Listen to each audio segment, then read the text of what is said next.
अद्य अस्माकं व्याख्यानमालायाः अन्तिमं व्याख्यानं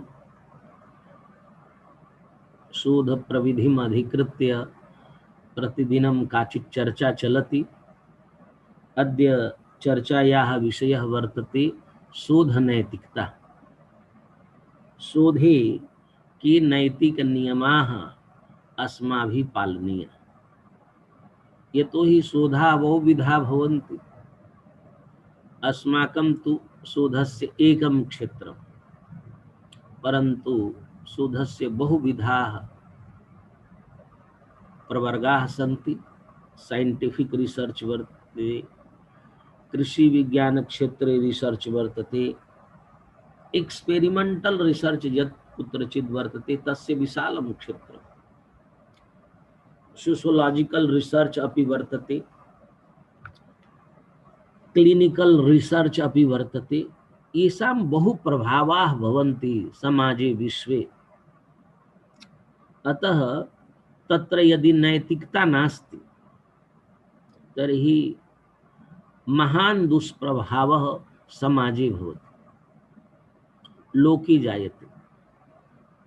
शोधस्य परमं प्रयोजनम् इदं यत् तेन लोकहितं भवेत्, राष्ट्रहितं भवेत्, समाजहितं भवेत्।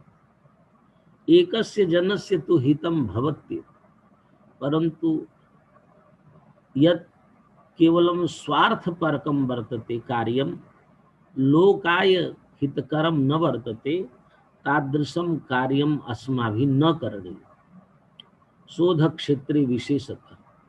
अतः बहवः समस्याः अद्यत्वे शोधे वर्तन्ते।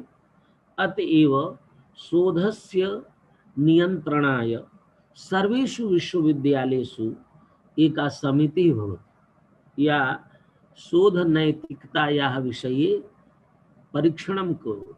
एवं विदेशेषु भारतेपि अनेके ला निर्मिताः सन्ति, विधयः निर्मिताः सन्ति एतस्य संरक्षणाय, विधीनां संरक्षणाय।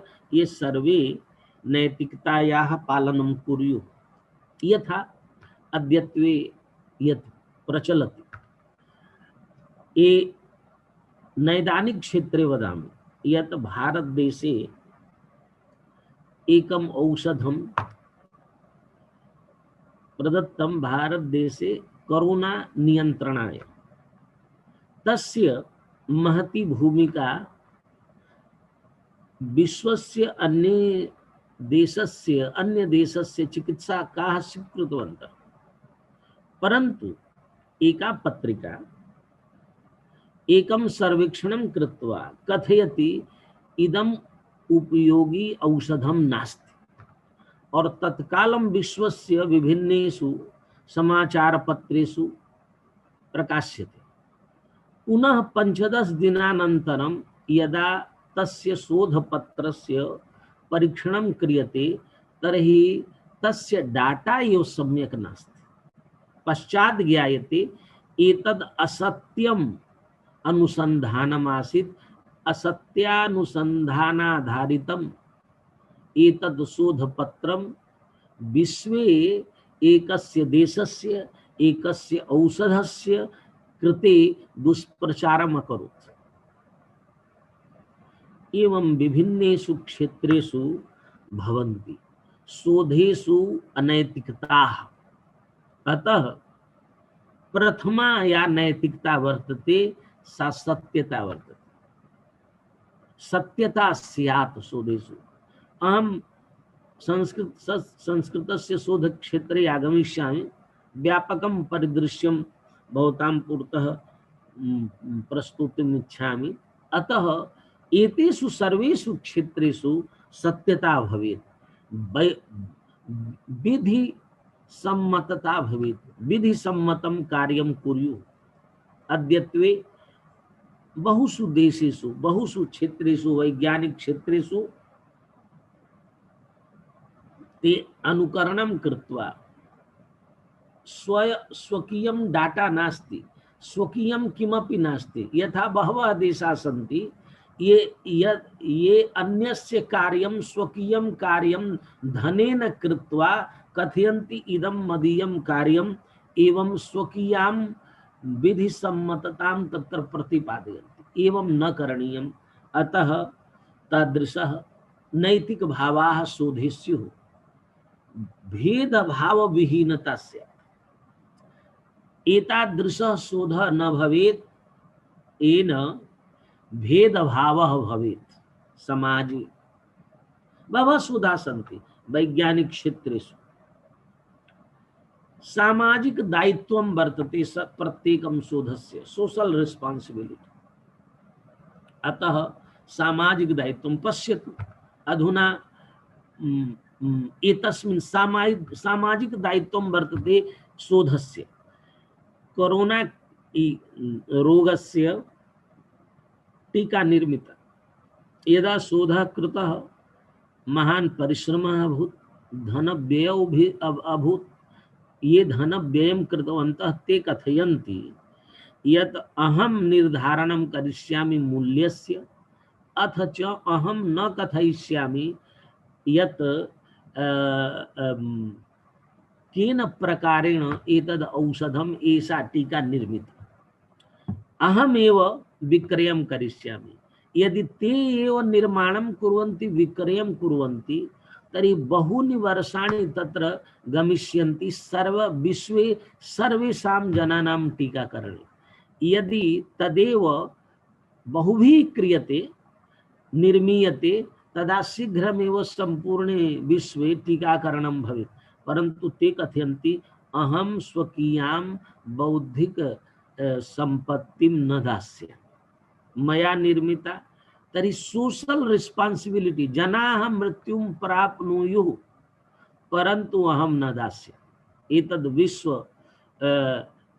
व्यापार यत् मण्डलं वर्तते तत्र विचारः भवति। परन्तु ते देशाः इयं शोधक्षेत्रे नैतिकता याः अभावस्य अस्माकं प्रधानमन्त्रिणा कथितम् एतत्तु न विश्वस्य हितकरम् अनुसन्धानं स्यात्।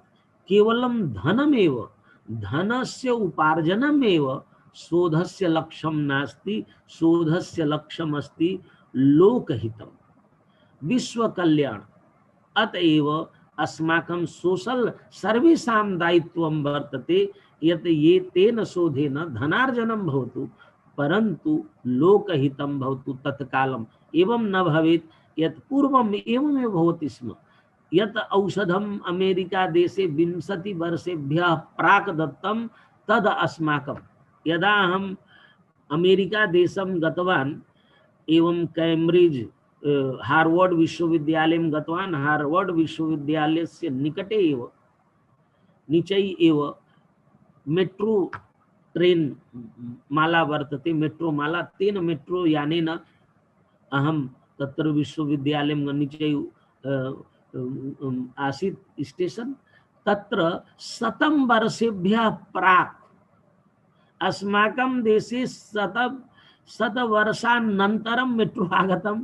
100 वर्षेभ्यः प्राक् अमेरिका देशे मेट्रो आसीत्। 100 वर्ष एवं विभिन्न। यतोहि ते स्वकीयस्य शोधस्य प्रदानं न कुर्वन्ति अन्य देशेभ्यः, अन्य जनेभ्यः।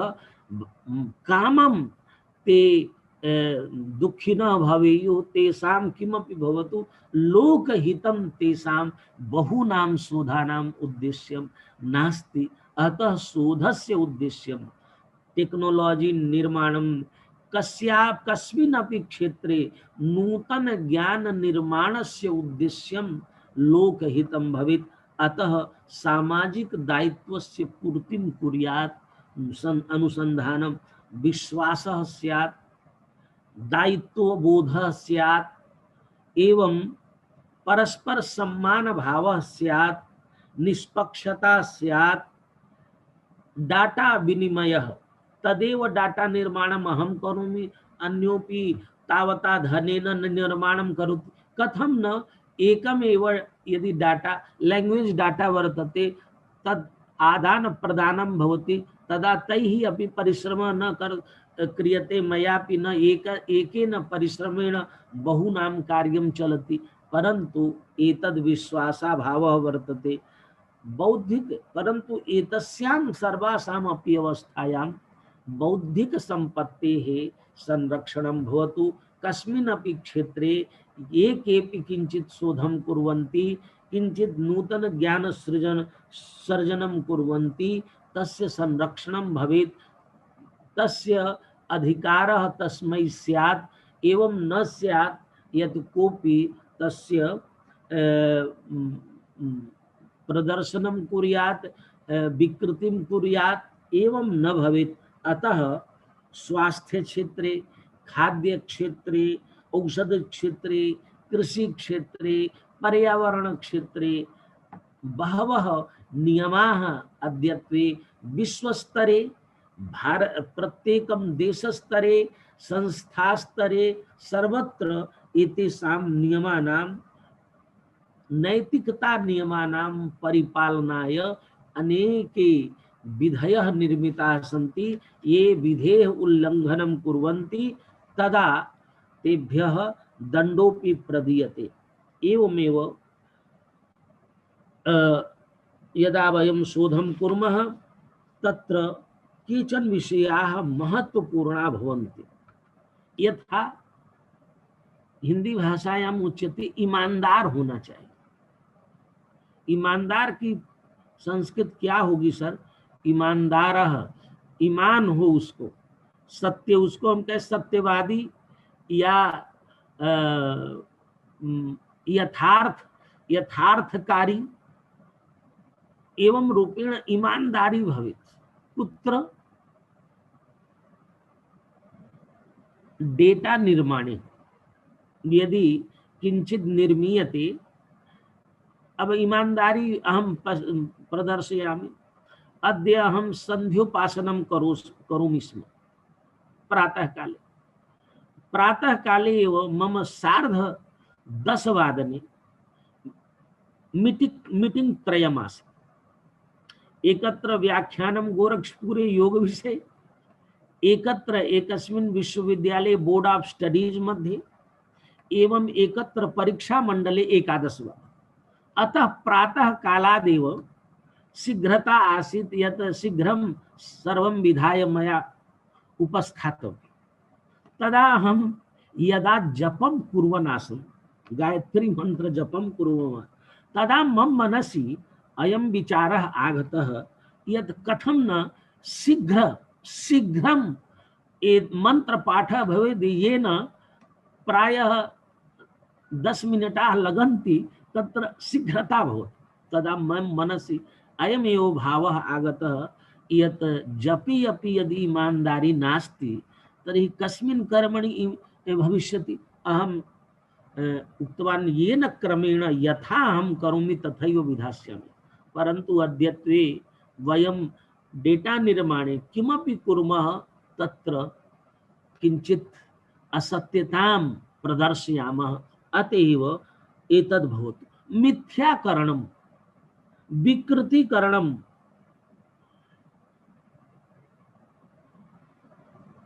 कृतघ्नता प्रकटीकरणम। ईमानदारी के अनेक तरीके हैं ईमानदारी को तोड़ने के।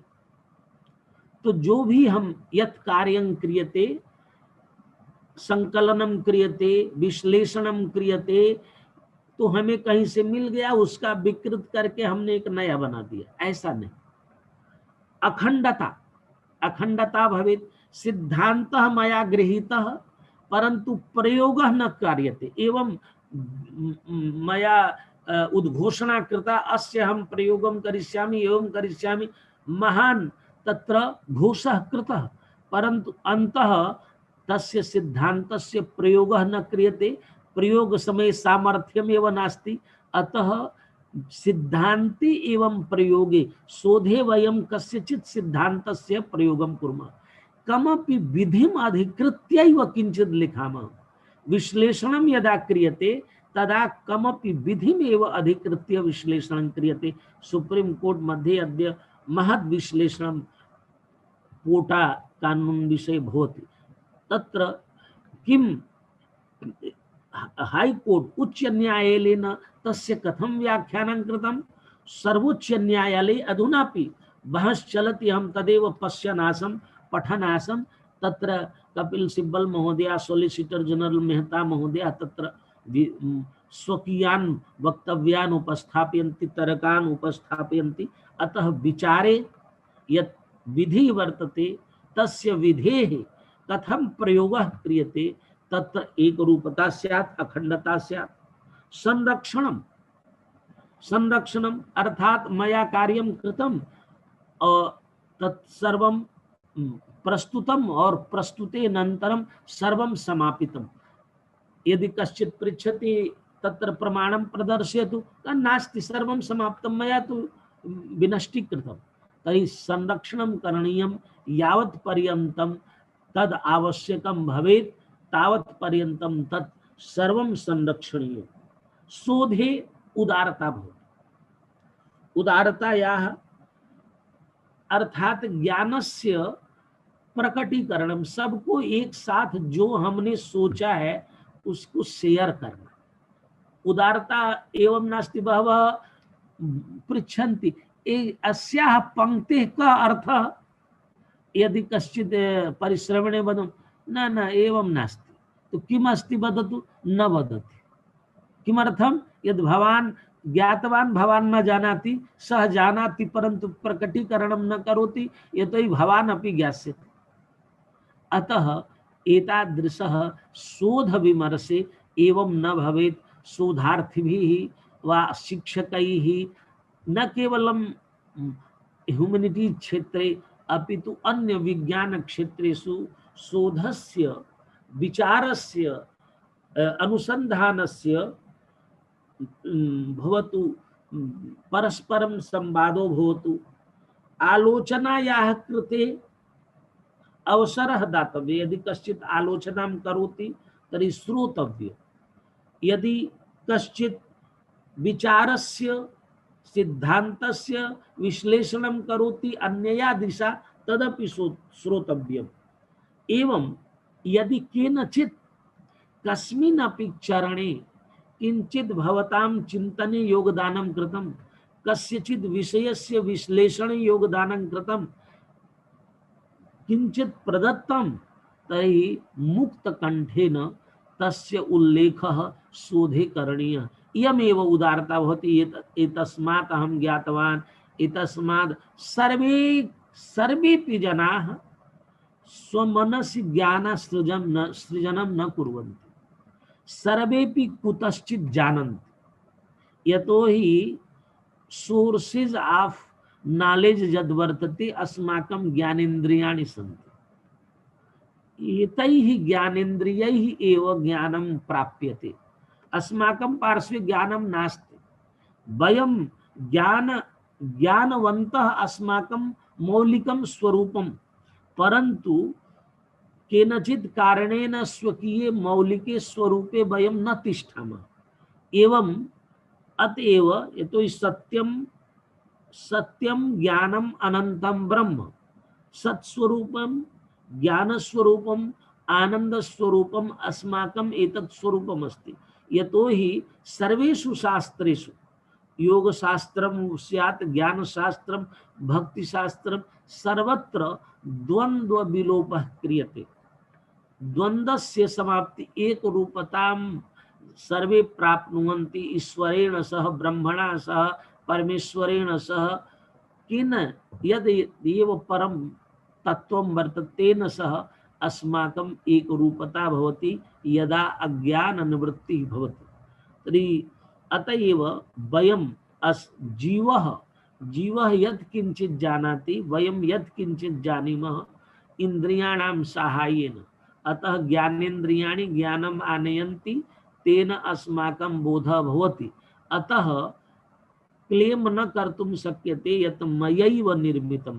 यदि अहम एकस्मिन् विषये एतादृशं मौलिकं विचारं प्रस्तौमि, सर्वे प्रशंसां कुर्वन्ति, भवान् मौलिक विचारं प्रस्तुतवान्, परन्तु अहं जानामि इयं मम मौलिकता नास्ति। अहम एतद् पुस्तकं पठितवान्, तदा मया अवगतं। समाचारपत्रं पठितं, आकाशवाणी श्रुता दूरदर्शनम दृष्टम विदुषाम व्याख्यानानि श्रुतानि सर्वं श्रुत्वा मम मनसि इयं भावना इयं धारणा आगता अतएव तदहं वदामि तद लिखामि यदि कश्चित् क्लेम करोति मया निर्मितम एतद मम ओरिजिनल कंट्रीब्यूशन वर्तते एतद असत्यम तथापि मया समन्वयः कृतः एकत्रीकरणं कृतं विश्लेषणं कृतं सूचनानां एवं रूपेण अतएव स्वकीयं किमपि नास्ति अतः सर्वेभ्यः तस्य प्रसारणं करणीयं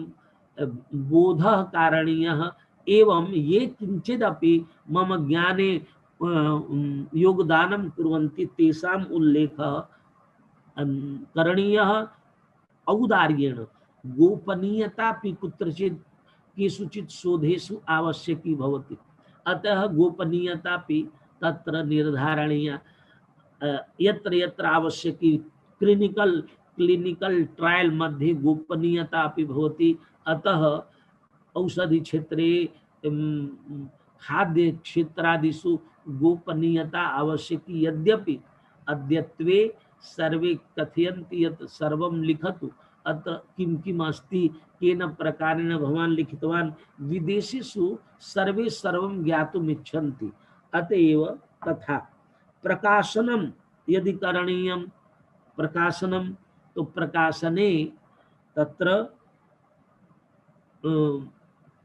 नैतिकता का भवति तत्र यद आवश्यकम नास्ति तद न प्रकाशनीय। पहले एक विद्वान थे, हमें बड़े वैद्य थे, अब आज वो नहीं है, उनकी पुण्य स्मरण हम करना चाहते हैं। कविराज आत्मा राम दुबे बड़े भारी वैद्य थे, नाड़ी विशेषज्ञ बनारस गोरखपुर में। तो ते अस्माम कथयन्ति स्म यत, उनके पास में जब जाता था तो कहते थे कि पहले विद्वान तब लिखते थे जब उनके मन में कुछ विचार नए आते थे, कुछ कहने का होता था कि मुझे कुछ कहना है, कुछ बताना है, तदा लिखन्ति स्म। अद्यत्वे तो किमपि किमपि लिखन्ति, अनावश्यकं लिखन्ति, यस्य आवश्यकतापि नास्ति तद लिखन्ति। पंडिताः तदानीन्तने काले तदैव वदन्ति स्म, तदैव लिखन्ति स्म।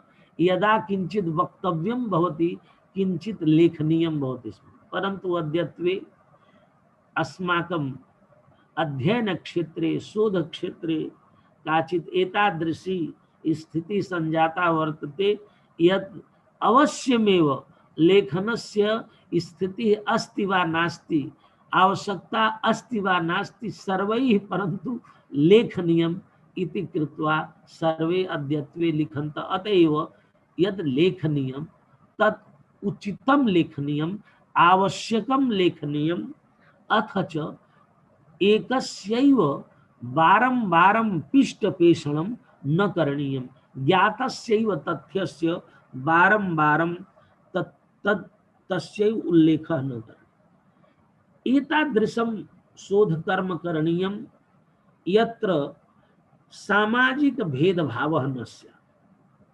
एतत् सोशल साइंस मध्ये एतदेव भवति यत्र भेदभावः प्रदर्श्यते।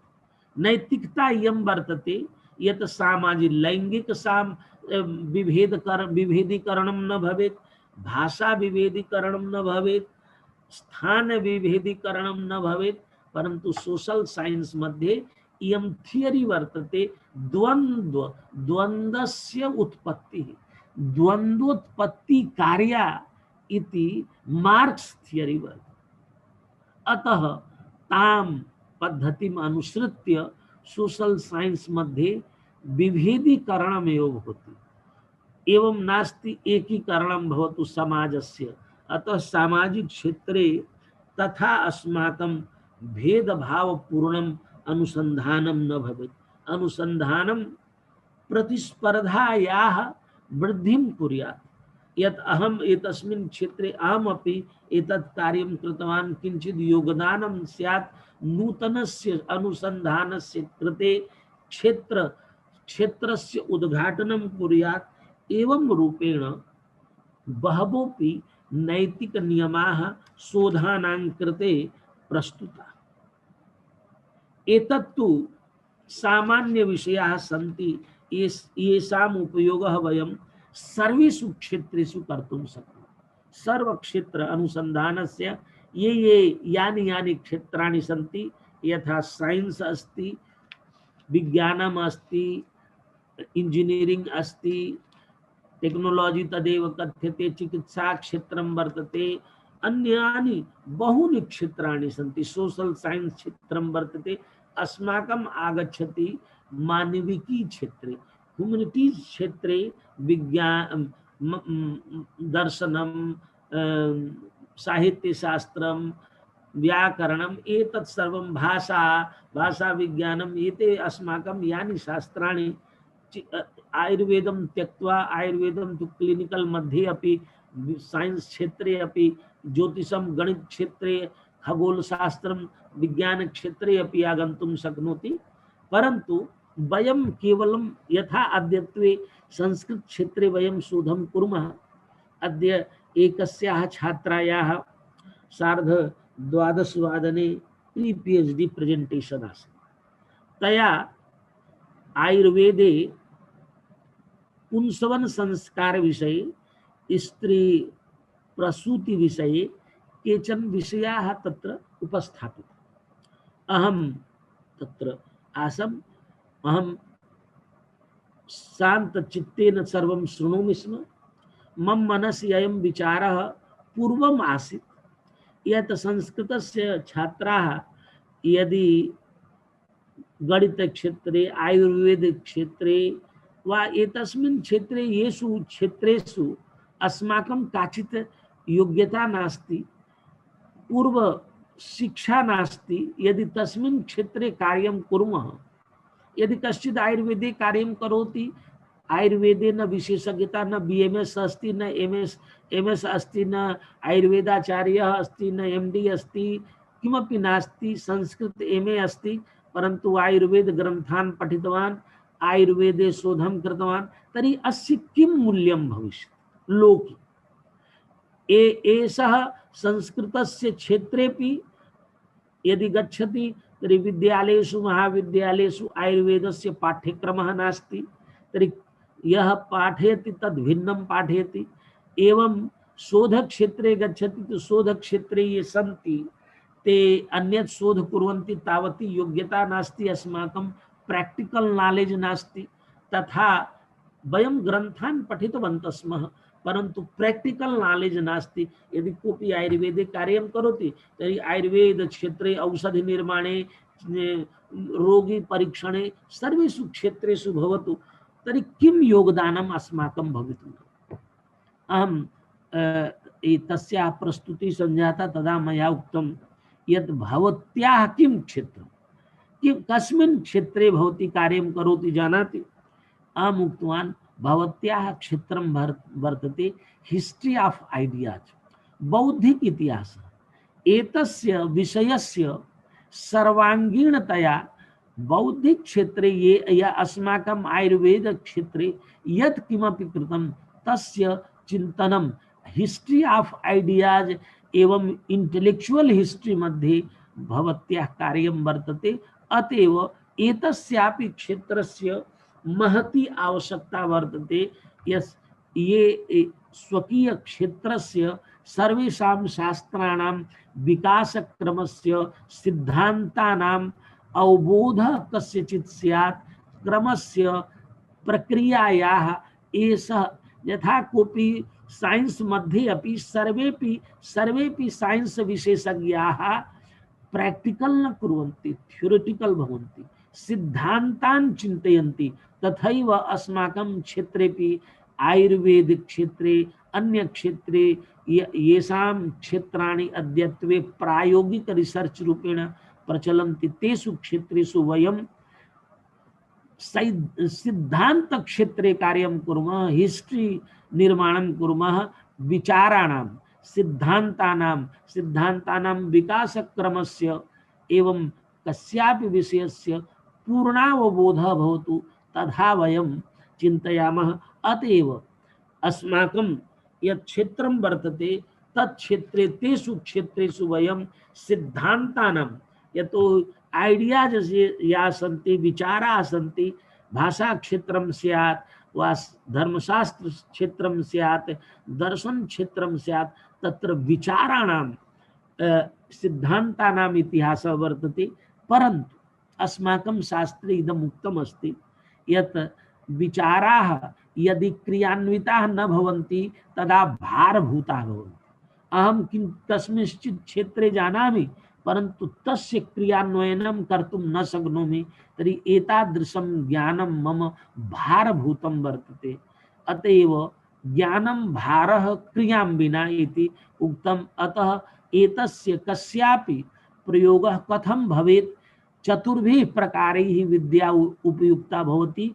अधीति बोधाचरण प्रचारणैः अध्ययनं बोधः आचरणं प्रचारः एवं प्रकारेण अस्माभिः यद् शोधः क्रियते तस्य शोधस्य इदमेव उत्तरदायित्वं भवति यत् तस्य प्रचारः प्रसारः भवतु। तर्हि यद् वयं शोधं कुर्मः तर्हि अद्यत्वे एकः टर्म आगतम् अस्ति प्लेगरिजम। प्लेगरिजम मीन्स किं वर्तते यत् वयं कस्यचित् सिद्धान्तस्य शब्दस्य विचारस्य अनुकरणं कुर्मः परन्तु उल्लेखं न कुर्मः, चौर्यं कुर्मः, बौद्धिक चौर्यं। बौद्धिक चौर्यं कथ्यते, चौर्यं न मन्यते। यथा केचन कथयन्ति एषः प्रवादः असत्य भाषणस्य एकत्र धर्मशास्त्रे अवसरः प्रदत्तः। अहं धर्मशास्त्रं पाठयन् आसम्। तत्र वाक्पारुष्य प्रकरणे यदि कश्चित् असत्यं वदति स्तेय प्रकरणे एवं एकस्मिन् कस्मिन् प्रकरणे आसीत् यत्र इदं लिखितं सत्यं तु वक्तव्यं सदा परन्तु एकत्र भवान् असत्यं वक्तुं शक्नोति। कुत्र? यदि कस्यचित् जीवस्य जीवन रक्षा भवति, अपराधिनः नहीं, जीवस्य कश्चित् यदि जीवन रक्षा भवति तदा असत्य भाषणं भवान् कर्तुं शक्नोति। परन्तु असत्य भाषणस्य यः अपराधः वर्तते तस्य प्रायश्चित्तं भवद्भिः करणीयं, परन्तु असत्य भाषणं कर्तुं शक्नोति। परन्तु प्लेगरिजम् इत्यत्र बहवः नियमाः निर्मिताः। यत् वयं चौर्यं कुर्मः, बौद्धिकं चौर्यं कुर्मः, बौद्धिक चौर्य निरोधाय पूर्वं नियमः नासीत् परन्तु अद्यत्वे चौर्यं क्रियते। तस्य चौर्यस्य निराकरणाय नियमाः कृताः। कथं चौर्यं क्रियते? कस्यचिद् अन्यस्य विचारं, कस्यचिद् अन्यस्य ग्रन्थं कथयामः मदीयम् अस्ति, अन्यस्य विचारं स्वकीयं विचारं वयं कथयामः। कस्यचित् पंक्तेः प्रयोगं कुर्मः, शब्दानां प्रयोगं कुर्मः, परन्तु न लिखामः कस्य अस्ति, कस्मात् एषः मया विचारः गृहीतः। कस्यचित् गृहीत्वापि वयं श्रेयः न प्रयच्छामः, स्रोतः न लिखामः। एकस्मादेव स्रोतसः बहूनां सामग्रीणां, बहवीनां सामग्रीणां संकलनं कुर्मः। एवं तत्संकलनम् अस्माकं संपूर्णस्य शोधस्य मुख्यम् अंगभूतं भवति। अधिकं चौर्यं कुर्मः। एवं भवति छात्राः गच्छन्ति विश्वविद्यालयस्य पुस्तकालये तर्हि स्वशोध प्रबन्धस्य विषये साक्षात् किमपि सेकेण्डरी पुस्तकं प्राप्नुवन्ति, साक्षात् आनयन्ति पुस्तकालयात्, कमपि न प्रदर्शयन्ति न शोध निर्देशकं कथयन्ति यद् एतस्मिन् विषये अन्यत् किमपि शोधकार्यं जातमस्ति तस्मात् भूयसा प्रयत्नेन अनुकरणं कुर्वन्ति गृह्णन्ति सामग्रीणां संकलनं कुर्वन्ति अतएव एतदपि चौर्यं कथ्यते। एवमेव साहित्यिक चोरी यद् अद्यत्वे लिटरेरी साहित्येपि कवितानां निबन्धानां विषय परिवर्तनं कृत्वा प्रतिलिपिं कुर्वन्ति। एवं रूपेण बहूनां विषयाणाम् अनुकरणं कुर्वन्ति।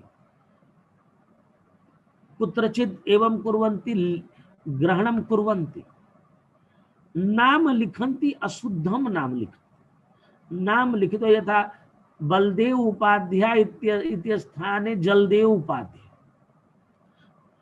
अशुद्धि अस्ति परंतु ज्ञात्वा अशुद्धिं कुर्वन्ति येन कोऽपि तस्याः सामग्र्याः पार्श्वे न गच्छेत् यस्मात् मया सर्वं गृहीतमस्ति। अथवा बलदेव लिखितं परंतु ग्रंथस्य नाम पृष्ठ संख्या या नाम न लिखित और इसको कहते हैं कि अरे हम भूल गए, पाद टिप्पणी में ये बात भूल गए। भिन्न पृष्ठ संख्या गलत जानकारी देना।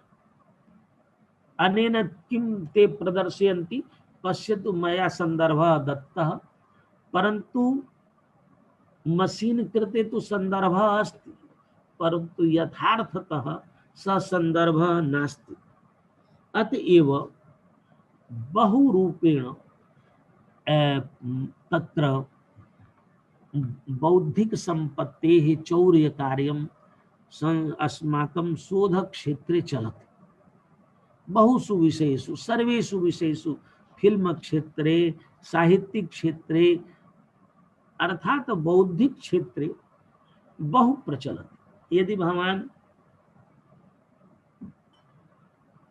तत्त क्षेत्रस्य विशेषज्ञान् पृच्छति तदा ते कथयिष्यन्ति यत् एतेन किं किं चौर्यं कृतं वर्तते। एतस्य कृते प्लेगरिज्म मीन्स तस्य तत्र किं क्रियते अस्माभिः तत्र यन्त्रं निर्मितं कंटेंट सिमिलरिटी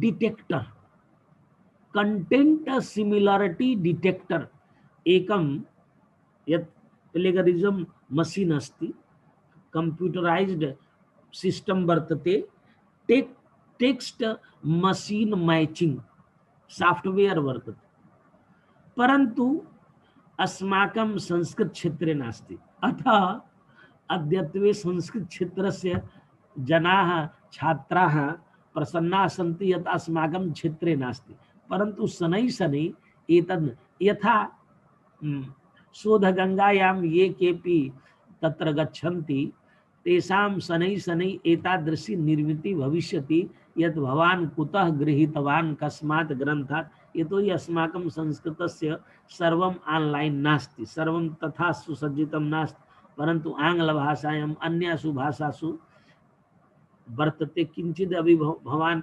विकिपीडियातः यदि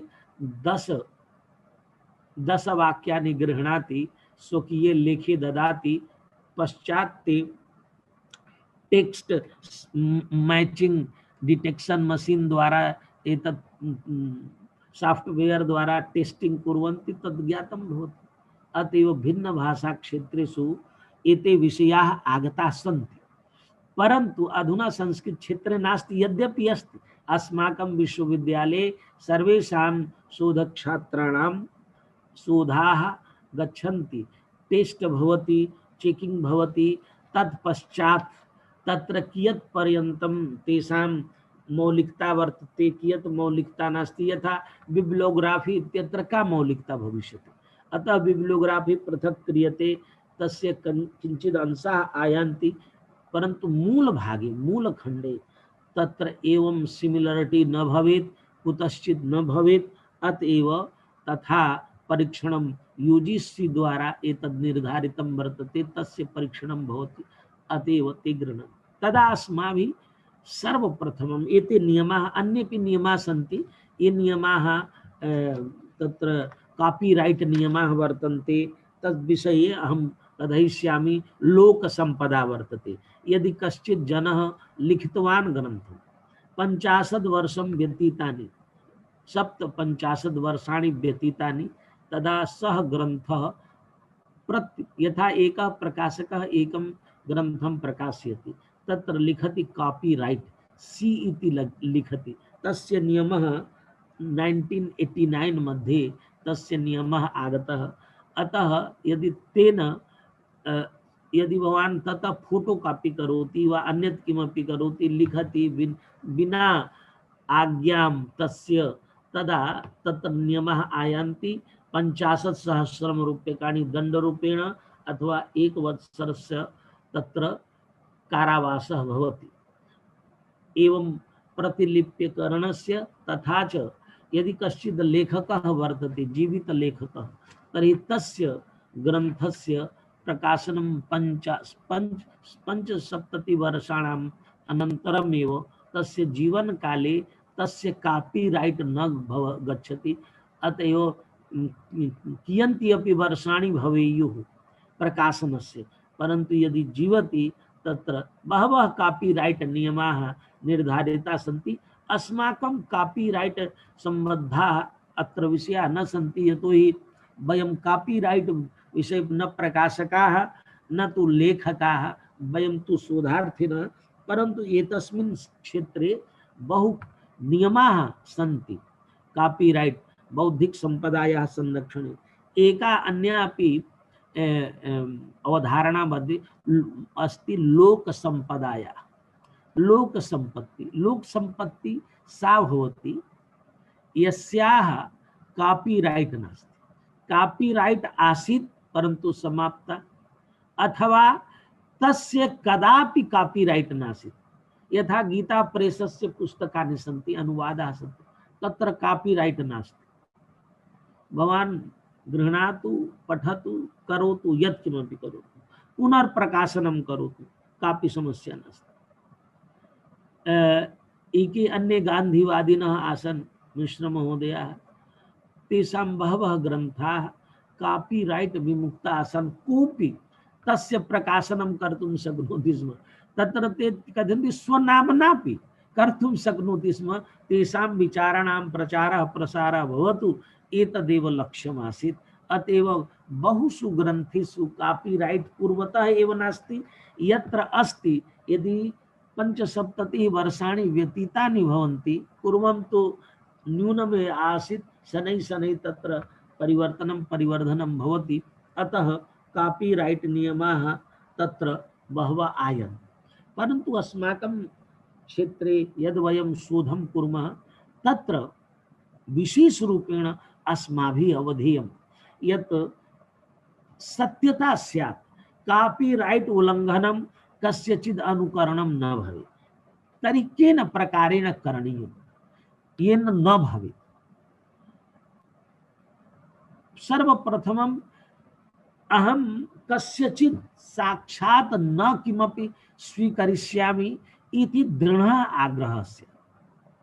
यत् कुतश्चिदपि मम कृते अतीव शोभना सामग्री अपि प्राप्ता भविष्यति, अहं न ग्रहीष्यामि, साक्षात् न ग्रहीष्यामि। शोधस्य इयं समस्या वर्तते यत् भवान् स्वमनसा न लिखति। यदि स्वमनसा लिखति तदा शोधः नास्ति।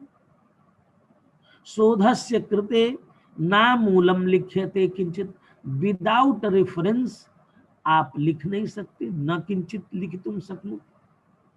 स्वमनसि किंचित स्वयमेव न आयाति। कालिदास की इतनी रचनाएं हैं, इति ज्ञानम कुतः अभूत मम। संस्कृत साहित्यस्य इतिहासं पठित्वा एव।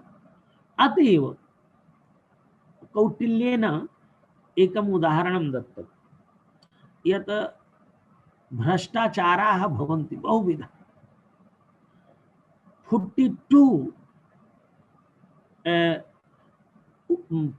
प्रवृद्धयः प्रदत्ताः यैहि अधिकारिणः भ्रष्टाचारं कुर्वन्ति।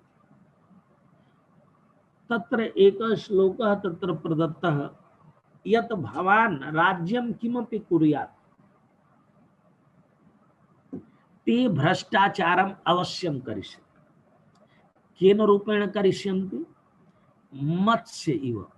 मत्स्याः जले निवसन्ति, जलमेव पिबन्ति, बिना जलपानं ते न तिष्ठन्ति। वयं न जानीमः कदा ते जलं पिबन्ति, परन्तु ते जलं पिबन्ति। तथैव अधिकारिणः भ्रष्टाचारं करिष्यन्ति। कदा करिष्यन्ति? भवान् ज्ञातुमपि न शक्नोति। अतः किंचित भ्रष्टाचाराय अवसरः प्रदेयः, यतोहि ते तत्र तिष्ठन्ति व तत्रैव तिष्ठन्ति, भ्रष्टाचार गेहे एव तिष्ठन्ति। अतः किंचित तु करिष्यु, परंतु अधिकं न कुर्युः। एतदर्थं गुप्तचराणां, बहुविध गुप्तचराणां नियुक्ति कार्या, तेषां व्यय विषये, तेषां धन विषये, तेषां परिवार विषये ये न ते अधिकं भ्रष्टाचारं न कर्तुं शक्नुयुः। बिना भ्रष्टाचारं ते न स्थास्यन्ति। कोऽपि भ्रष्टाचारस्य एका एव पद्धति नास्ति, उत्कोच ग्रहणस्य विभिन्ना वर्तते। तथैव संस्कृत शोधार्थिनां तेषां समस्या वर्तते यत् तैः स्वमनसा न लेखनी। बहूनां ग्रंथानां अध्ययनं कृत्वा एव लेखनीयम्। तो बहुभ्यः ग्रंथेभ्यः सामग्रीणां संकलनं क्रियते। अतः तेषां कर्तव्यं वर्तते एकस्मात् न लेखनीयं, न स्वमनसा लेखनीयं। बहुभ्यः ग्रंथेभ्यः सूचनाः गृहीत्वा विश्लेषणं कृत्वा शोध प्रबंधस्य रचना कार्य। अतः प्रतिपदं टिप्पणी देया भवति। सर्वत्र टिप्पण्याः संदर्भाणाम् आवश्यकता भवति। तर्हि केन रूपेण करणीयं? येन अस्माकम् उपरि चौर्यस्य दोषः न भवेत्, एवं अस्माकम् ओरिजिनालिटी अपि भवतु, सत्यता अपि भवतु, यथार्थ रूपेण किंचित् उपयोगी अस्माकं कार्यम् अपि भवतु। एतदर्थम् अस्माभिः किं करणीयं? तर्हि बहूनां ग्रन्थानां तु अध्ययनं करणीयमेव। यतोहि एकस्य विषयस्य विस्तृत व्याख्यायै ग्रन्थानाम् अध्ययनस्य आवश्यकता भवति। एतदर्थं प्रतिदिनं शोधार्थिना किं कार्यं? यदि यः चौर्यं कर्तुं न इच्छति, तेन किं करणीयं? यदि मया गोरक्ष सिद्धांत संग्रह पठितः, तदा अद्य अहं पठितवान्, एकं श्लोकं पठितवान्, व्याख्यानं दृष्टवान्, तदा किंचित लेखनीयं। मया किम अवबुद्धम्? कस्यां लेखनीयं? स्वभाषायाम्। एवं न पुस्तकम् उद्घाट्य एवं लेखनीयं यत् मैं योग की सिद्धि के लिए छुरिका को धारण करने की विधि का निरूपण करूंगा। तो आपने कर दिया कि छुरिका के विधि का निरूपण किया गया जिससे कि योग की सिद्धि हो जाए। वाक्य बदल दिया। यही का वाक्य है। पहले वाला अंतिम वाला पहले कर दिया और बाद वाला बाद में कर दिया। ये भी नकल है, ये भी चोरी है। तो क्या चोरी नहीं है? पढ़ना इसको है, इसी से ज्ञान करना है, क्योंकि अपने मन से लिख नहीं सकते। ग्रंथ यदि हम योग पर लिखना है तो योग पढ़ करके अब समझना है। अधीति बोधः किम अवबुद्धम मया, यद अवबुद्धम स्वभाषायां लेखनी, तदा लेखने चौर्यं नास्ति। कुत्र चौर्यम् अस्ति? विचारः मया अस्मात् ग्रन्थात् गृहीतः, एतत् चौर्यं नास्ति। एषः एव शोधः वर्तते। विचार ग्रहणम् अस्मात् ग्रन्थात् कृतं, स्वभाषायां मया लिखितम्, अतएव टिप्पणी दातव्या। एषः विचारः कस्मात् गृहीतः, एषः विचारः अस्मा मया गोरक्ष सिद्धांत संग्रहस्य दशमात् श्लोकात् गृहीतः। अतः गोरक्ष सिद्धांत संग्रह श्लोक संख्या 10 और इस 10 का भाव आपने अपनी भाषा में लिखा है। अब आपको कोई न चोरी का, प्लेगरिज्म का, कोई चोरी का अपराध नहीं लगा सकता। आपने पाद टिप्पणी भी दी कि आपने ये विचार कहाँ से लिया, और जो विचार लिया अपने शब्दों में लिया, उनके न लाइन की चोरी की न उनके पंक्ति की चोरी की, आपने अपने शब्दों में लिखा। विचार उनका था, क्योंकि विचार उन्हीं का लेना है, अपना विचार शोध नहीं होता है। स्वकीयम मतम शोध न भवति, बहुभ्यः बहुनाम ग्रंथानाम अध्ययनम कृत्वा क्रियते। तो यहाँ आपको चोरी नहीं ले, लेकिन आपको मन हुआ कि इसकी जो 2 लाइन है बहुत महत्वपूर्ण, इसको हमें कोट करना चाहिए। एतद उद्धरणीयम अस्माभिः, अतएव उसके लिए भी रूल है, 2 लाइन से ज्यादा उद्धरण नहीं करना। ये नहीं कि 5 लाइन का उद्धरण कर दिया। और जब उद्धरण हम करते हैं तो जिस फोंट में, जिस धारा में आपका शोध चल रहा है उसमें नहीं उसको टाइप करना है, या तो उसको इटैलिक करना है इन्वर्टेड कामा में, या बोल्ड कर दीजिए। बोल्ड कर दीजिए, जो लोग इटैलिक नहीं करना जानते नहीं कर सकते, लेकिन ये नियम है, ये शुद्ध रूप से नियम जान लीजिए कि जब जिस भाषा में हम लिखते हैं और किसी दूसरे भाषा का उद्धरण करते हैं अथवा किसी को उद्धृत करते हैं, तो वो पूरा सेक्शन या तो इटैलिक में होता है नहीं तो बोल्ड होता है। जैसे हम अंग्रेजी में लिख रहे हैं, लेकिन हमने संस्कृत का श्लोक लिया तो अंग्रेजी में संस्कृत लिखा, तो संस्कृत का जितना पोर्शन होगा वो इटैलिक होगा या तो बोल्ड होगा। हम हिंदी में लिख रहे हैं, संस्कृत का लिया, अंग्रेजी का लिया, तो अथवा किसी को उद्धृत किया तो उद्धरण अधिक नहीं लेना। यदि उद्धरण अधिक लेंगे तो चोरी में पकड़ जाएंगे। आपका मशीन कहेगा इनका तो 65% दूसरे से ली हुई सामग्री है। तो मशीन केवल as it is similar text को डिटेक्ट कर सकता है, लेकिन क्रिया कर्ता बदल दिए हैं तो डिटेक्ट नहीं कर पाएगा। लेकिन मन तो डिटेक्ट कर लेता है कि हमने चोरी की है। मन में सच्चाई होनी चाहिए। अतएव बहवः कुर्वन्ति, बहुत लोग होते हैं कुछ सामान लेके एयरपोर्ट में निकल जाते हैं और बच गए, तो कहते हैं हमने देखिए कुछ नहीं, मेरा तो कुछ नहीं हुआ। वैसे कुछ शोधार्थी दूसरे की किताब को उल्ट उसका इधर से उधर करके ले लेते हैं। अगर देखिए टेक्स्ट डिटेक्शन मशीन ने भी नहीं, सिमिलरिटी डिटेक्ट नहीं कर पाया, देखिए हम पास हो गए। लेकिन हम मन से जानते कि हमने चोरी की है, तो चोरी न हो। इसलिए कभी भी कदापि कस्यचित ग्रंथस्य अनुकरणम न करणीय। अनुकरणम माने तदेव न लेखनीय। विचारः ग्राह्यः स्वभाषायां तथा च उल्लेखः करणीयः कुतः मया विचारः गृहीतः। यदि तत्र उद्धरणीयं वर्तते तदा उद्धरेत्, परंतु अधिकाधिकम पंक्तिद्वयम् पंक्तित्रयम् एतस्माद् अधिकम अस्माभिः न ग्राह्य। विचाराणां ग्रहणं कर्तुं शक्यते, परंतु स्वभाषाया मूल टेक्स्ट मध्ये अध्यायेषु एवं करणीयं तथा दोष संभावना भवति। यतो हि अनुकरणस्य अनेकाः पद्धतयः भवन्ति। चोर को बताने की जरूरत नहीं, कैसे चोरी कर लेगा। जैसे मछली को नहीं पता, नहीं बताना पड़ेगा कब पानी पी लिया, तो चोर आदमी को उसको थोड़ी, वो तो चोरी कर लेगा, उसका स्वभाव है। तो शोधार्थी को कहा गया अरे भाई आप लोग ज्ञान सृजन में लगे हैं, चोरी कर्म में थोड़ी लगे हैं। अतः अपना नैपुण्य चोरी में मत दिखाइए, अपना नैपुण्य ज्ञान में दिखाइए। अधिक पढ़िए, अधिक लिखिए, इस रूप से इन चीजों को, नहीं तो उसका अपमान होता है। कितना। अब अपमान क्या होता है, एक तो अकादमिक दंड होता है। जिस संस्था में पता चला, आजकल पता चल जाता है, लोग पीछे पड़े रहते हैं, आपकी चोरी पकड़ते हैं, कहते हैं कि भाई ये इनका तो हम पकड़ेंगे। और उन्हें, और पकड़ने वाले कौन होते हैं,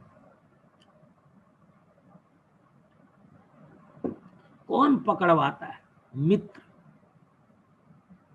मित्र लोग पकड़वाते हैं, और दूसरे को क्या पता, जो आपके सहपाठी रहते हैं वही पकड़वाते हैं। कौटिल्य ने विचार किया किसको अमात्य बनाना चाहिए, तो कहा राजकुल वालों को अमात्य बनाना चाहिए।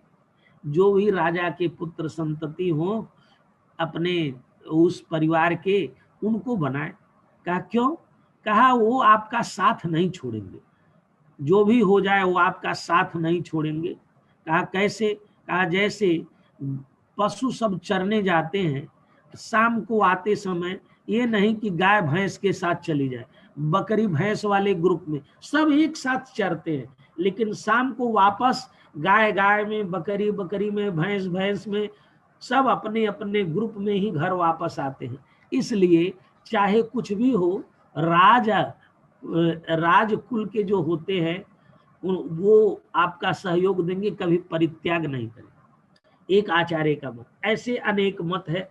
एक में आया सहाध्यायिनः अमात्यान कुर्वीत, सहाध्यायी को अमात्य बनाना चाहिए। कहा क्यों, कहा वो आपके दोस्त है, सब अच्छे से रहे हैं, आप उनके सब उनके विषय में जानते हैं, उनके दोष को जानते हैं, उनको गुण को जानते हैं, उनकी क्वालिटी को जानते हैं, और बचपन से आपके मित्र रहे, उनको बनाइए। तो कहा उनको नहीं बनाना चाहिए। उनको क्यों नहीं बनाना चाहिए, कहा वो आपके दोष भी जानते, गुण तो जानते, दोष भी जानते, तो कभी भी आपको ब्लैकमेल कर सकते, कहेंगे हम खोल देंगे ये रहस्य जो आपने छात्रावास में किया था, ये आपने जो काम वहां जंगल में किया था, ये मैं सबको बता दूंगा, यदि मेरा ये काम नहीं तो ब्लैकमेल कर तुम शक्नुवंती। अतः सहाध्यायिनः अमात्या न कुर्वीत, किसको करना चाहिए, कहा योग्य को, जो सब तरीके से योग्य हो उनको, ये कौटिल्य का मत। उसी तरह से सहपाठी जो लोग होते हैं वही चोरी का रहस्य खोलते हैं, क्योंकि वही जानते हैं कि आपने कैसे शोध किया। इसलिए हम चोरी ही क्यों करें, कि जिससे डर हो, डर रहता है। यदि हम चोरी करते तो डर रहता, सत्य रहते कोई डर नहीं। निर्भयता यदि लानी है, निर्भय बनना, तो सत्य सही बोलना, कोई डर नहीं, किससे क्यों डर लगेगा। यदि यदा वयम असत्यम वदामः तदैव मनसि भयम जाए, अतएव असत्यम असत्य कार्यम न करणीयम, शोधेपि असत्यता न स्यात्, बहूनां ग्रंथानां अध्ययनं कृत्वा सामग्रीणां संकलनं कृत्वा विश्लेषणं कृत्वा प्रतिदिनं लेखनीयम स्वमनसा। इससे लिखने का अभ्यास होता है, और बार बार, इसीलिए 3 राइटिंग होती है, 3 बार रिटन टेक्स्ट।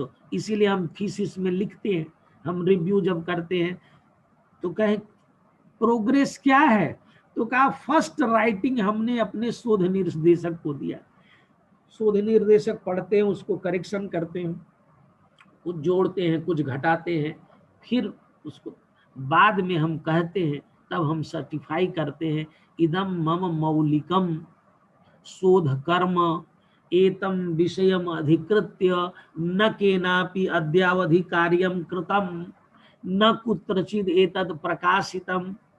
लेकिन यदि चोरी किए होंगे तो डर रहेगा कि कल कोई हम बता देगा, हमारे बारे में खोल देगा, तो बड़ी समस्या हो जाएगी। इसलिए शोधार्थी को एक और काम करना है, प्रतिदिन 1 पेज लिखने का अभ्यास। तो आप सोच लीजिए, यदि 1 महीने में 30 पेज लिखते हैं, 30 भी नहीं कर पाए तो कितना लिख दे, 15 महीने में 15, तो 12 महीने में कितने पेज हो जाएंगे, साल में कितने पेज हो जाएंगे, 12 महीने, 2 साल, 3 साल, आपके पास पर्याप्त स्वयं का लिखा हुआ सामग्री इकट्ठा हो जाएगा।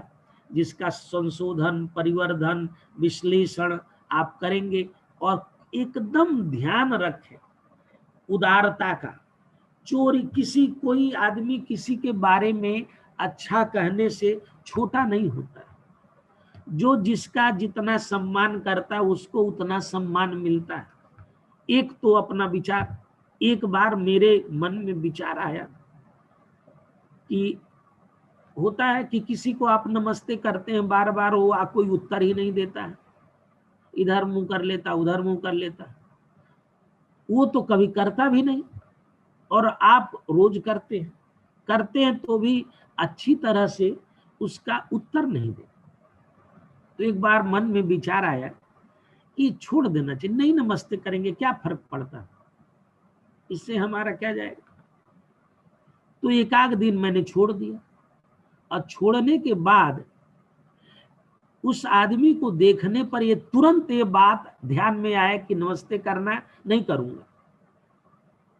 तो मेरे मन में एक बात आई कि ये नमस्ते करना अच्छा गुण है कि खराब गुण है।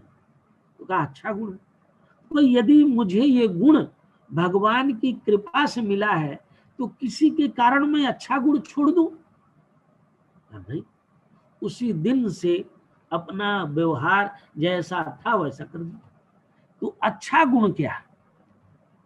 सत्य पर सही काम करना, ये अच्छा गुण है। झूठ बोलना बुरा गुण है। तो झूठ नहीं बोलना, असत्य नहीं करना, और किसी का कोई सामान लिया तो बताने में क्या दिक्कत है। कि मैंने बलदेव उपाध्याय के पेज नंबर 35 को पढ़ा तो ये विचार हमारे मन में आए।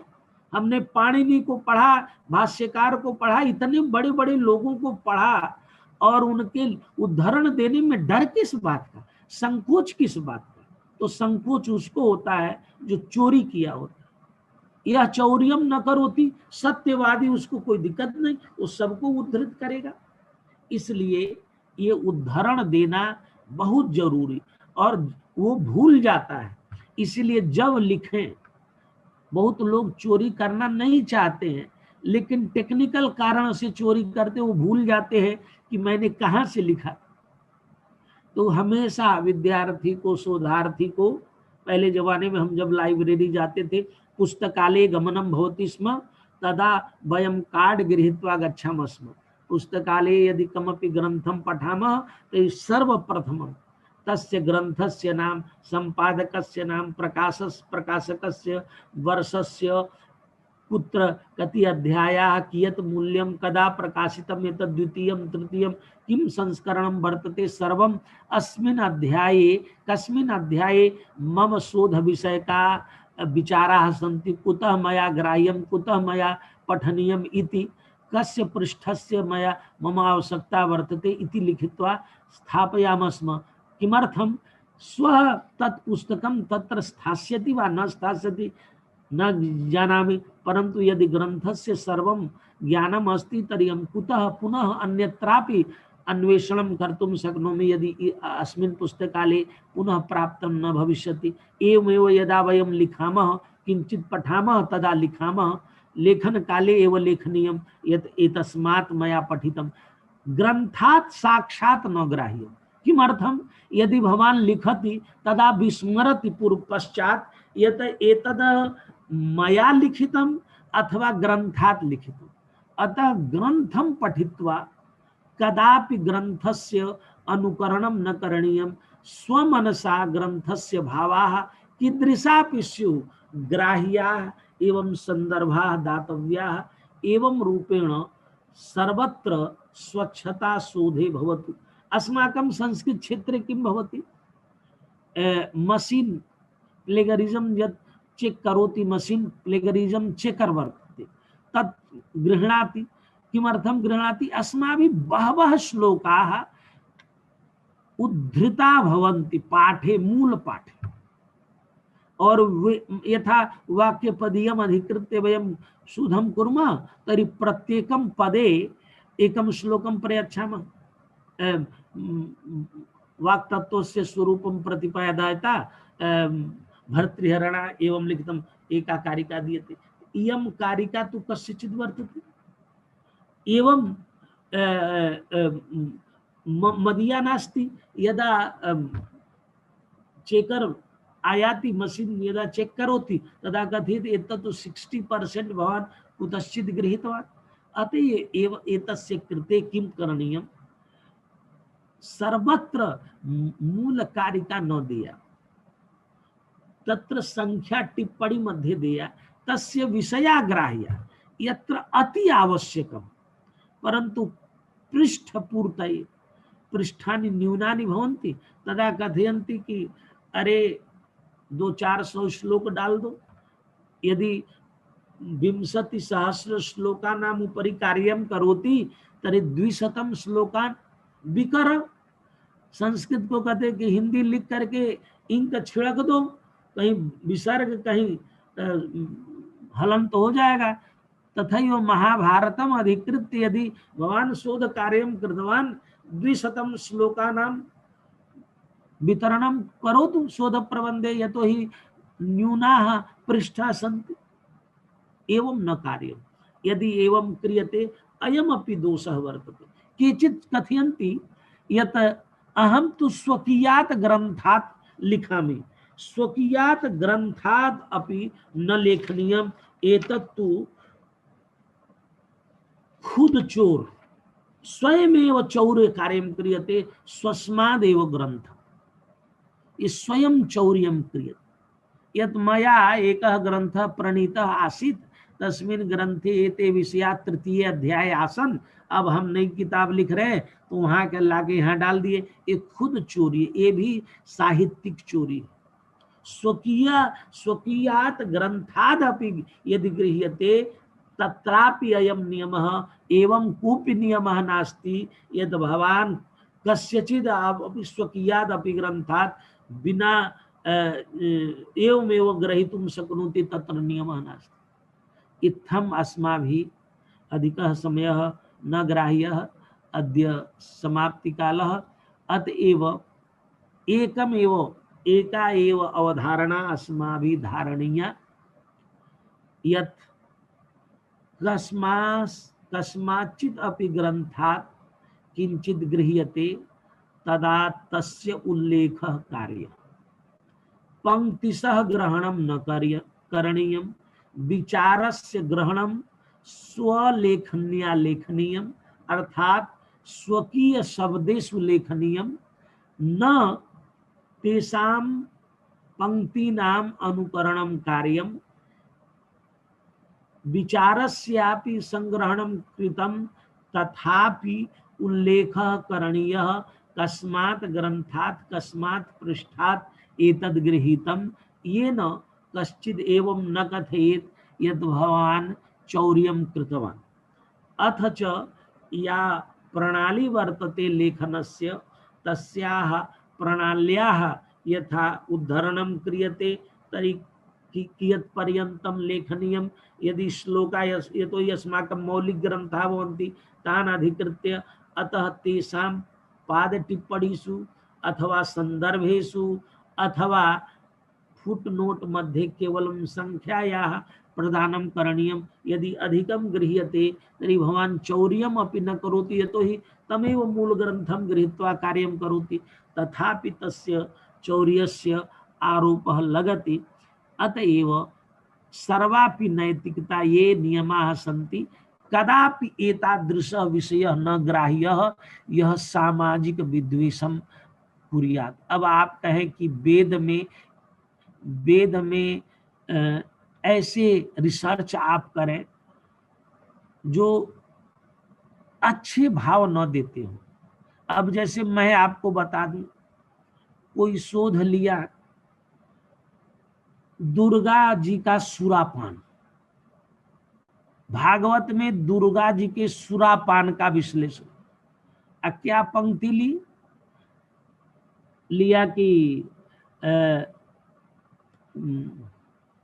गर्ज गर्ज क्षणम मूढ़ मधु यावत पिबाम्य। अब ये गलत व्याख्या है एक गलत संदर्भ है और ये भेद किसी धर्म के प्रति किसी समाज के प्रति विद्वेषकारी है और ये जानबूझ करके पाठ्यक्रमों में डाल देते हैं, लोग लिखते हैं, बोलते हैं।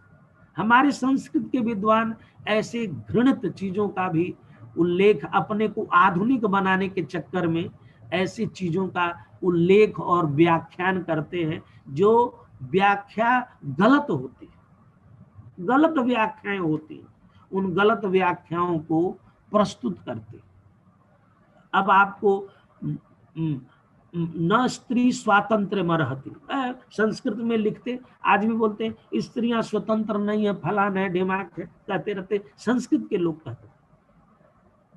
आप उस प्रकरण भवान मनुस्मृते प्रकरणस्य नाम पठत, तत् प्रकरणम स्त्री पुंग धर्म, पुरुषस्य कर्तव्यम स्त्रियाः कर्तव्यम किम वर्तते, पुरुषस्य कर्तव्यम वर्तते यत् तस्याः संरक्षणं करणीयम्।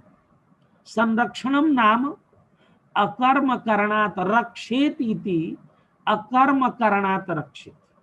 यदि किसी की बहन, कोई भाई अपनी बहन को कहता है कि आज तुम्हारा एग्जाम है, मैं तुमको छोड़ाऊंगा, ये न फील करे कि मेरा कोई है नहीं, मैं कैसे जाऊंगी, सड़क पर 4 बजे खड़ी है, कोई है ही नहीं उसको पूछने वाला।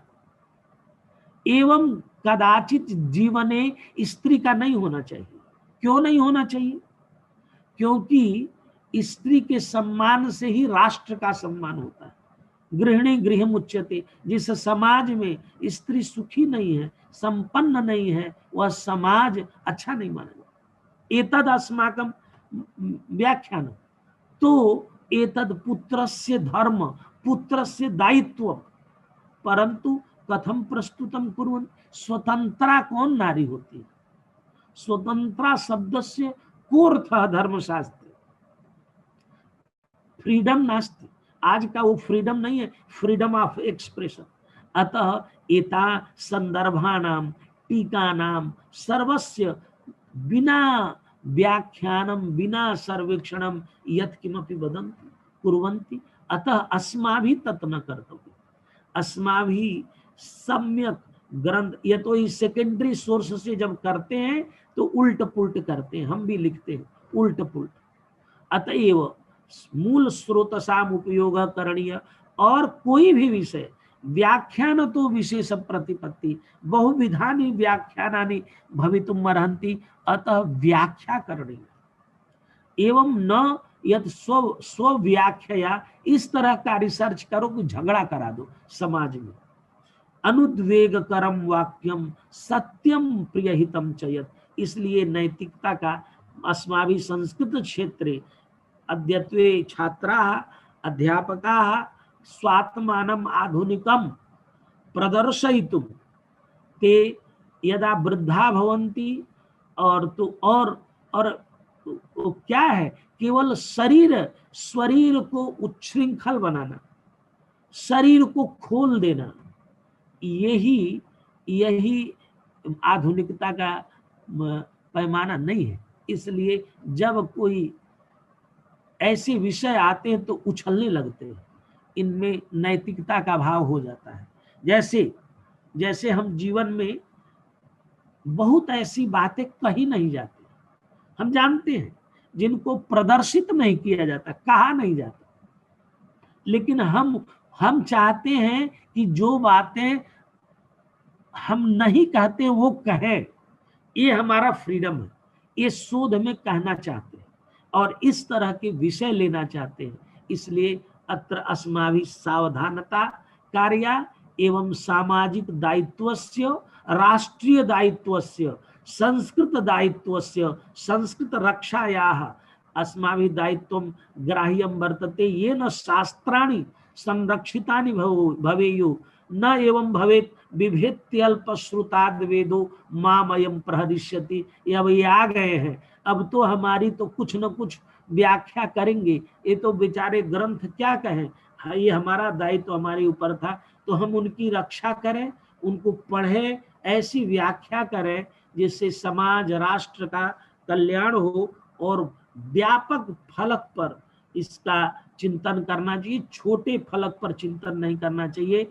न चात्रातीव कर्तव्यम, कुमारिल भट्ट ने लिखा है कि किसी भी टेक्स्ट के प्रति, किसी भी विचार के प्रति यदि आप दोष दृष्टि परक मन बना ही लेंगे तो न चात्रातीव कर्तव्यम दोष दृष्टि परम मन दोषो यभि विद्यमानोपि तच्चित्तानां प्रकाशते ग्रंथेषु ये दोषा न भवन्ति तेपि दोषाः तच्चित्तानां प्रकाशन्ते।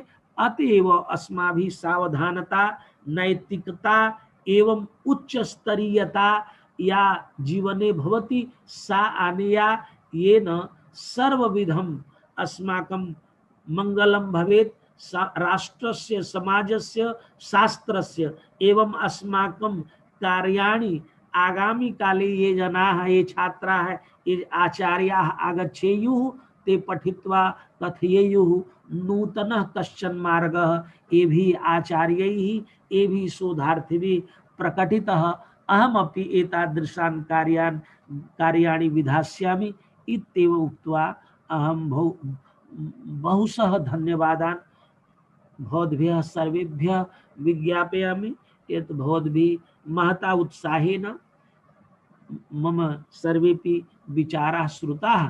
यद्यपि बहवः विचाराः कदाचित् भवतां समेषां कृते अनुकूलाः न स्युः, परन्तु अहं हृदयेन सर्वम् उक्तवान्। अस्माकं यानि उत्तमानि मतानि स्युः तानि भवद्भिः ग्राह्यानि, अन्यानि त्यक्तव्यानि। यतोहि अध्यापकस्तु स्वमतस्य प्रस्तुतिं करोति, एतद् छात्रस्य कृते आवश्यकं न भवति यत् सर्वमेव स्वीकुर्यात्, यतोहि सः अपि विवेकी वर्तते। विवेकं कृत्वा यत् भवद्भिः ग्राह्यं तद् भवद्भिः ग्राह्यम्, अन्यत् सर्वं त्यक्तव्यम् इति धिया इत्येव उक्त्वा अहं त्रिपाठीवर्येभ्यः ये महता औदार्येण ये मम उपरि माम् उक्तवन्तः, भवान् एव स्वविषयान् निर्धारयतु, यत् किमपि वक्तुम् 8 दिनानि 10 दिनानि 15 दिनानि यं विषयम् अधिकृत्य वक्तुम् इच्छति तदा तद् वदतु। अहम् एतेषाम् आग्रहस्य उल्लङ्घनं न कृतवान्। एते अस्माकं गुरवः, अस्मान् एते व्याकरणं पाठितवन्तः, अतः एतेषाम् आज्ञायाः उल्लङ्घनम् अस्माभिः न कर्तुं शक्यते स्म। अतएव मया एतेषाम् आदेशाः मया स्वीकृताः एवं अहम् 8-9 व्याख्यानानि भवतां पुरतः उपस्थापितवान्। अहं त्रिपाठीवर्येभ्यः तान् प्रणमामि एवं अन्येभ्यः सर्वेभ्यः धन्यवाद वचांसि आविष्करोमि इत्येव उक्त्वा अहं पुनः पुण्येन कार्तज्ञम् आविष्करोमि। धन्यवादाः, नमस्कारः।